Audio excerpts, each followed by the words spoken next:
Vous pensez que les subordonnées relatives sont toutes supprimables? C'est faux. Cela dépend de leur type. Et au passage, connaître leur type vous permettra de déterminer si vous devez ou non mettre des virgules. Commençons par les subordonnées relatives indispensables. Elles sont dites déterminatives.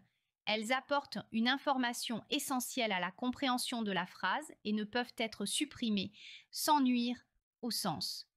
En d'autres termes, si nous retirons cette subordonnée, la phrase perd son sens initial. Prenons un exemple pour illustrer cela. Le livre que je veux lire est sur cette étagère. Dans cette phrase, la subordonnée relative que je veux lire est indispensable car elle précise exactement quel livre est sur l'étagère. Si nous supprimions cette subordonnée, la phrase deviendrait « le livre est sur cette étagère », ce qui ne nous donnerait pas suffisamment d'informations sur le livre en question. La relative est introduite par le pronom relatif que et elle joue le rôle de complément d'objet direct du verbe vouloir. Maintenant, passons aux subordonnées relatives explicatives. Ces subordonnées sont complémentaires et ajoutent des détails ou des précisions supplémentaires à la phrase. Contrairement aux subordonnées relatives déterminatives, elles sont encadrées de virgules car elles peuvent être supprimées sans altérer le sens principal de la phrase.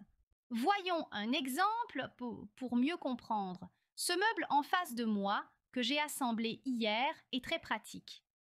Dans cette phrase, la subordonnée relative que j'ai assemblée hier est explicative. Elle nous donne une information supplémentaire sur le meuble.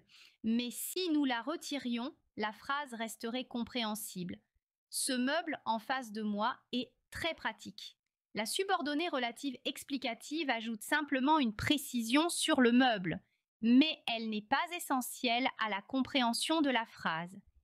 Ici, le pronom relatif que est également utilisé et il a la fonction de complément d'objet direct du verbe assembler. Si vous voulez en savoir davantage sur les subordonnées relatives, je vous renvoie à mes autres vidéos à ce sujet.